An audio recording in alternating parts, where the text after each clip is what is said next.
बिस्मिल्लाहिर्रहमानिर्रहीम। अस्सलाम वालेकुम स्टूडेंट्स। आज कंट्रोल अकाउंट के थर्ड वीडियो लेक्चर में हम अकाउंट पेबल कंट्रोल अकाउंट की बात करेंगे। लास्ट टू वीडियोस में हमने अकाउंट रिसीवेबल कंट्रोल अकाउंट में जो है हमने डिटेल में जो है उनकी इंक्रीज के कंसेप्ट को समझा था। तो वो दो वीडियोस के अंदर जो अगर आप देखें तो अकाउंट रिसीवेबल कंट्रोल अकाउंट में हमने ओपनिंग बैलेंस जो है अकाउंट रिसीवेबल कंट्रोल अकाउंट का कैसे एबनॉर्मल बैलेंस हो जाता था, फिर उसके अंदर रिफंड की क्या एंट्री बनती थी, बैड रिटर्न ऑफ की क्या एंट्री बनती थी, फिर सेट ऑफ कॉन्ट्रैक्ट की क्या एंट्रीज होती थी, डिसऑनर चेक की क्या एंट्रीज होती थी एंड इंटरेस्ट चार्ज की क्या एंट्रीज होती थी। ये सारे जो एबनॉर्मल कंडीशंस थी हमने with the help of double entries से समझा था कि वो क्यों कंट्रोल अकाउंट के डेबिट और क्रेडिट साइड पे क्यों पोस्ट होते हैं। आज हमारी जो थर्ड वीडियो लेक्चर है वो आज हम इंशाल्लाह अकाउंट पेबल कंट्रोल अकाउंट के जो है एंट्रीज को कंसेप्ट से समझेंगे। तो सारे स्टूडेंट्स को जैसे कि पता होगा कि सारे स्टूडेंट्स को ऑलमोस्ट ये अकाउंट पेबल कंट्रोल अकाउंट का जो फॉर्मेट है वो अल्हम्दुलिल्लाह सबको याद होता है। लेकिन मेरी अभी डिस्कशन इस वीडियो में पर्टिकुलरली इस चीज़ पर है कि ये जो इसमें जो एबनॉर्मल कंडीशन थी वो ज़्यादातर पर्टिकुलरली स्टूडेंट्स को डिफिकल्टी फेस करनी पड़ती है कि ये किस तरीके से इन एंट्रीज में आई है ये कंट्रोल अकाउंट में। सबसे पहली बात ये अकाउंट्स पेबल लाइबिलिटी है, तो ऑब्वियस ही बात है नॉर्मल बैलेंस तो आपके पास जो है वो क्रेडिट साइड पर होता है। सबसे पहले हमें एक बात करनी है, जो पहला हिस्टेरिक है हमारे पास यानी एबनॉर्मल बैलेंस, अकाउंट्स पेबल का एबनॉर्मल बैलेंस। मैं इधर एक और चीज क्लियर कर दूं, अगर आपको अकाउंट रिसीवेबल कंट्रोल अकाउंट की सारी एंट्रीज को कॉन्सेप्ट के साथ जो है अगर क्लियर हो, तो अगर उन्हीं सब को आप रेसिप्रोकल कर दो, रिवर्स कर दो, तो आपको अकाउंट पेबल कंट्रोल अकाउंट समझने में आसानी हो जाएगी।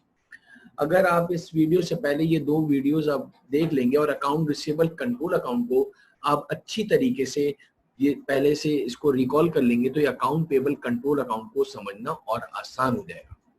तो सबसे पहली बात, अकाउंट पेबल कंट्रोल अकाउंट का जो ओपनिंग बैलेंस है वो एबनॉर्मल में डेबिट साइड पे कैसे आ गया, हमें इसके ऊपर डिस्कस करना है कि ये डेबिट साइड पे अकाउंट पेबल कंट्रोल अकाउंट का डेबिट में बैलेंस किस तरह से आ रहा है। इसको मैं क्लियर इस तरह करूंगा, ये मैंने आपके लिए एक एंट्रीज में एग्जांपल लिए। फॉर एग्जांपल हमने परचेजेस खरीदी है एक सप्लायर से उधार पे, purchases debit accounts payable credit mister A से, और हमने जो है कमिटमेंट कर दिया कि ये 15 दिन बाद या 20 दिन बाद जो है वी हैव टू पे बैक, जो हमें मिस्टर ए को जो पैसे वापस करने हैं वो 10,000 रुपीज वापस करने हैं आफ्टर 15 डेज 20 या 20 डेज के बाद। तो हमारे सप्लायर का नाम जो है ना अकाउंट्स पेबल मिस्टर ए है। 20 दिन बाद मिस्टर ए का फोन आता है कि भाई आप वो पेमेंट कर दें। बहुत ही अच्छा, हमारा वैल्यूएबल जो है सप्लायर है, बड़ा ट्रस्ट करता है। हमने कहा हाँ भूल गए थे, हम अपने ड्राइवर के साथ जल्दी में हमने अपने ड्राइवर के साथ हमारे अकाउंटेंट ने जल्दी में उसको जो पेमेंट करवा दी बच्चों, वो आपको करवा दी 15,000 रुपए। फिर मैं रिपीट कर रहा हूँ, हालांकि उसको पैसे देने थे आपको 10,000 रुपए, लेकिन आपने उसको पेमेंट भिजवा दी 15,000 रुपए। तो आप एंट्री क्या बनाओगे, इसलिए कि अकाउंटेंट को ये नहीं पता कि ये गलत एंट्री जा रही है। अकाउंटेंट ने तो ये एंट्री बना दी, अकाउंट पेबल मिस्टर ए को डेबिट कर दिया और कैश को क्रेडिट कर दिया 15,000 से।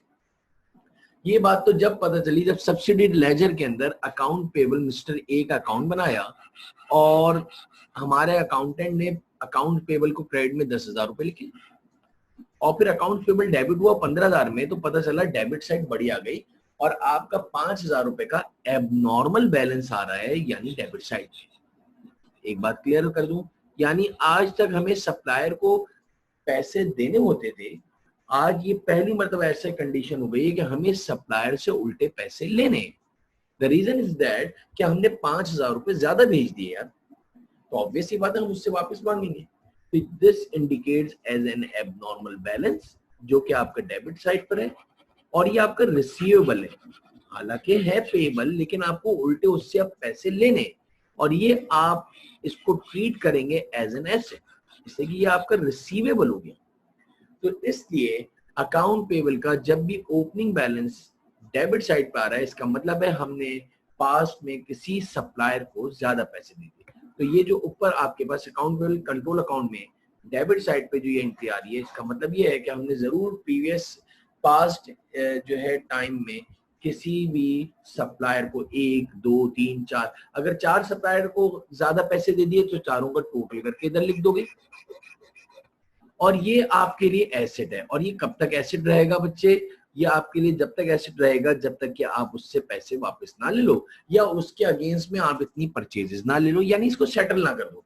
इसके सेटल करने के मेरे लिहाज से 2 तरीके हैं, या तो आप वो पैसे वापस मंगवा लें या फिर नेक्स्ट टाइम जब परचेजेस लेने के लिए जाएंगे तो उस वक्त हम इस 5000 को एडजस्ट करवा देंगे। सेकंड, आपके पास जो एंट्री आती है क्रेडिट परचेजेस की एंट्री नॉर्मल है भाई, आपको पता ही होगा। Purchases debit, accounts payable credit. हम किसका अकाउंट बना रहे हैं? अकाउंट पेबल, कंट्रोल अकाउंट का। तो कंट्रोल अकाउंट के क्रेडिट साइड पे।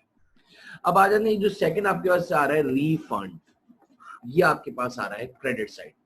अब मैं वापस से रिफंड के लिए अपनी एग्जांपल को वापस से जो ऊपर वाली है उसी को वापस से रिपीट करूंगा।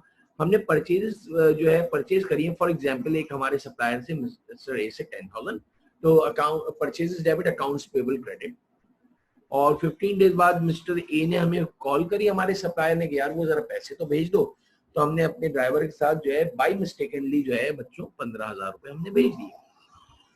अब मेरा सवाल ये है कि हमने 15,000 रुपीज जो है मिस्टर ए को भेज दिए और बाई मिस्टेकनली हमने ज्यादा भेज दी, और हमारे अकाउंटेंट ने एंट्री भी बना दी कि अकाउंट्स पेबल डेबिट और कैश क्रेडिट। ये बात उस वक्त पता चली जो अभी मैंने ऊपर आपको एक्सप्लेन कर चुका हूँ कि परचेजेस की एंट्री जो है अकाउंट पेबल जो है हमने खरीदा था तो ये 10,000 और जब कैश पेड करा तो 15,000, तो हमारा एबनॉर्मल बैलेंस आ रहा है 15,000 रुपए। ये आपके लिए क्या है? एबनॉर्मल बैलेंस है। अब क्या हुआ कि आपने 2-4 दिन बाद मिस्टर ए को फोन किया कि यार वो मुझे पैसों की जरूरत है, अगर आप बुरा ना माने तो वो जो पैसे मैंने आपको एक्सेस में दे दिए थे काइंडली वो आप मुझे दे देंगे। तो उसने बोला व्हाई नॉट, आप अपने ड्राइवर को भेज दें, मैं आपको वो पैसे जो है रिफंड कर देता हूँ। तो मेरा सवाल ये है कि फिर अब हमारा अकाउंटेंट क्या एंट्री बनाएगा? हमारा अकाउंटेंट इस सूरत में जब वो पैसे हम सप्लायर से वापस ले आएंगे बच्चों, तो हम एंट्री बनाएंगे कैश डेबिट। याद रखिएगा रिफंड की एंट्री बनती है कैश डेबिट, यानी हमने वो सप्लायर से वो पैसे मांगे और हम अकाउंट्स पेबल को क्रेडिट करेंगे। बहुत सारे स्टूडेंट्स कहते हैं कि सर ये अकाउंट्स पेबल को आपने क्यों क्रेडिट करा? भाई आपने अकाउंट पेबल को पहले ज्यादा डेबिट कर दिया था, उस अकाउंट पेबल को खत्म करने के लिए आपको अकाउंट्स पेबल क्रेडिट करना पड़ेगा और आप अकाउंट्स पेबल को ही क्रेडिट करोगे। इससे भी इंपॉर्टेंट बात यह है कि अकाउंट पेबल को आपने क्रेडिट करा, रेफरेंस में आपको नाम कैश लिखना चाहिए था, लेकिन दुनिया वालों को समझ नहीं आता, तो अकाउंटिंग एक्सपर्ट्स ने कहा कि आप इसका नाम जो है रिफंड लिख दें। तो याद रख लो, कभी भी आपके पास पेपर में चाहे वो एसीसी हो, सीए के अंदर, कैफ के अंदर, तो कभी भी ये एंट्री आ जाए तो याद रख लीजिएगा कैश रिफंड फ्रॉम सप्लायर की एंट्री बनती है cash debit accounts payable credit.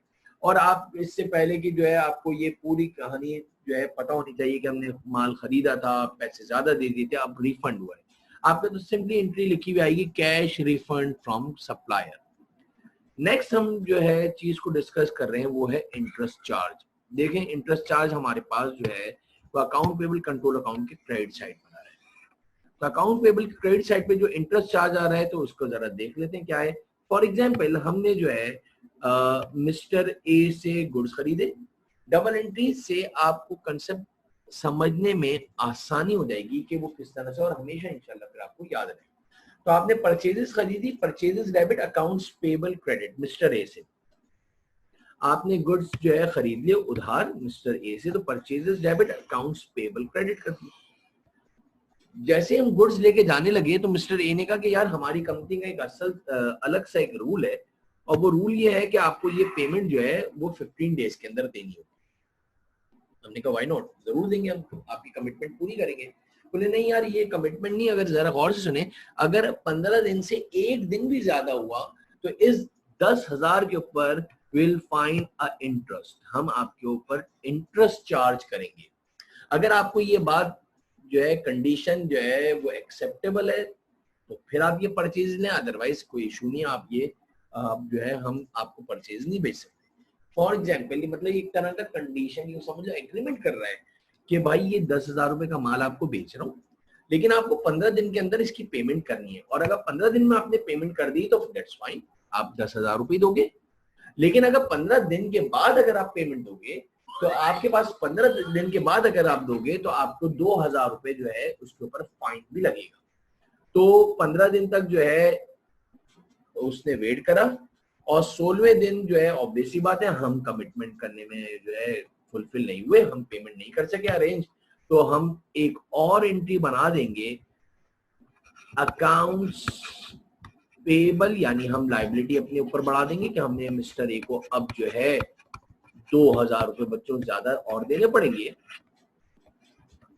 और इंटरेस्ट चार्ज को हम जो है दैट्स योर एक्सपेंस, ये 2000 रुपए इंटरेस्ट चार्ज करा है उसने, तो हम अपनी बुक्स ऑफ अकाउंट्स में हम अपनी कंपनी की बुक्स में एंट्री बनाएंगे इंटरेस्ट चार्ज डेबिट और अकाउंट्स पेबल क्रेडिट। और अब हमें जब भी मिस्टर ए को पैसे देने जाने होंगे तो हम 10,000 नहीं देंगे बल्कि 12,000 देंगे। इधर स्टूडेंट्स को एक बहुत बड़ा गलतफहमी ये होती है कि आपके पास जो है इंटरेस्ट चार्ज जो है वो समझते हैं कि परचेजेस लिए, तो आपने वो परचेजेस नहीं लिए, वो आपने इंटरेस्ट चार्ज किया है, तो वो आपके ऊपर इंटरेस्ट चार्ज हुआ है। आपने कोई गुड्स नहीं खरीदे बच्चे, आपने जो गुड्स जो है वो 10,000 रुपए के खरीदे थे। तो अकाउंट्स पेबल क्रेडिट में आ रहा है तो आपके कंट्रोल अकाउंट में अकाउंट पेबल क्रेडिट होगा और रेफरेंस में नाम लिखा जाएगा इंटरेस्ट चार्ज। तो ये आपके क्रेडिट साइड पे जो है दोनों चीजें होंगी। परचेज रिटर्न की आप लोगों को एंट्री पता होगी, परचेज रिटर्न की एंट्री बनती है अकाउंट्स पेबल डेबिट और परचेज रिटर्न क्रेडिट, जिसको आप रिटर्न आउटवर्ड भी कहते हो। परचेज डिस्काउंट, जिसका दूसरा नाम डिस्काउंट रिसीव है, उसकी एंट्री भी आपको पता होगा accounts payable debit purchase discount credit, ये सिंपल एंट्री है। कैश पेड टू सप्लायर की एंट्री मेरे ख्याल से सारे स्टूडेंट्स को पता होगा कि अकाउंट्स पेबल लायबिलिटी कम होगी तो accounts payable debit cash credit, यानी आपने पेमेंट कर दिए। लेकिन एक नई चीज आ रही है आपके पास डेबिट साइड पे, सेट ऑफ कॉन्ट्रा, जो हमने control account account receivable control account में वैसे डिस्कस कर लिया था, लेकिन जब फिर देख लें। फॉर एग्जाम्पल मैं इसकी एग्जाम्पल यूं लेता हूँ कि हमने परचेजेस खरीदी हैं 10,000 रुपए की मिस्टर ए से, हमारा हमने एक सप्लायर है हमारा मिस्टर ए, उससे 10,000 की गुड्स हमने परचेज करी और थोड़े दिनों बाद जब हमारा कहीं यानी हमने जो है उधार खरीदे थे मिस्टर ए से, और थोड़े दिनों बाद जब मिस्टर ए का इत्तेफाक से हमारी शॉप पर आना हुआ और मिस्टर ए वही है जिनसे हमने माल खरीदा था, उन्होंने हमसे 10,000 के उधार गुड्स खरीद लिए, यानी एक ही बंदा हमारा कस्टमर, एक ही बंदा हमारा कस्टमर और वही बंदा हमारा सप्लायर, एक ही बंदा हमारा कस्टमर और एक ही बंदा हमारा सप्लायर। तो याद रखें उसने भी फॉर एग्जाम्पल कंडीशन बनाने के लिए, एग्जाम्पल बनाने के लिए कि उसने हमसे 10,000 रुपए एग्जैक्टली जो है गुड्स खरीद लिए उधार, हमने भी उधार खरीदे थे, उसने भी हमसे उधार गुड्स खरीद लिए। तो मेरा ख्याल है कि जब ये गुड्स उधार खरीद लेंगे तो आपस में दोनों एक दूसरे से कहेंगे कि भाई वो पैसे जो आपको मुझे देने और मुझे आपसे जो लेने हैं वो सेट ऑफ हो गए, कॉन्ट्रा हो गए, नॉक ऑफ हो गए। तो दोनों अपनी बुक्स में जाकर एक एक एंट्री बना देंगे और हम जो एंट्री बनाएंगे बच्चों सेट ऑफ कॉन्ट्रा की, सपोज यूं कर लेंगे कि हमने मिस्टर ए को पेमेंट दे दी, यानी हमारी लायबिलिटी खत्म हो गई और हम ये अज्यूम करेंगे कि हमें पैसे रिसीव्ड हो गए या हमें जो पैसे मिलने चाहिए थे वो मिल गए। तो आप देखिए अकाउंट पेबल आपका जो है वो डेबिट हो रहा है और अकाउंट रिसीवेबल आपका क्रेडिट हो रहा है। तो हम बना रहे हैं अकाउंट पेबल कंट्रोल अकाउंट, तो अकाउंट पेबल आपका जो हो रहा है इधर डेबिट हो रहा है, इधर आपका अकाउंट पेबल हो रहा है डेबिट। रेफरेंस में नाम अकाउंट रिसीवेबल लिखना चाहिए था, लेकिन अकाउंटिंग एक्सपर्ट ने कहा अगर अकाउंट रिसीवेबल लिखोगे तो दुनिया वालों को समझ में नहीं आएगा, you have to write set of contra. तो इससे एक क्लियर अंडरस्टैंडिंग आ जाती है कि यानी कि एक ही बंदा आपका कस्टमर और एक ही बंदा आपका सप्लायर। तो ये हमने आज जो है अल्हम्दुलिल्लाह अकाउंट्स पेबल कंट्रोल अकाउंट को कुछ डिफाइन किया है। ये आसान उस वक्त और ज्यादा हो जाएगा अगर आप बहुत ही अच्छी तरीके से शुरू की 2 वीडियोस में जो मैंने अकाउंट रिसीवेबल कंट्रोल अकाउंट को डिटेल में ये with the help of entries से समझाया है, अगर आप उसको देख लें और उसके बाद अकाउंट पेबल कंट्रोल अकाउंट की ये एंट्री तो तीसरी वीडियो को देखेंगे तो इंशाल्लाह आपको ये कंट्रोल अकाउंट का कंसेप्ट हमेशा के लिए क्लियर हो जाएगा और ये आगे बहुत सारी जगहों पे आगे भी फर्दर अकाउंटिंग आपके लिए हेल्पफुल होगा। तो इंशाल्लाह नेक्स्ट वीडियो में हम कोई नए टॉपिक के साथ कम बैक होंगे इंशाल्लाह। आज के लिए इतना ही काफी है।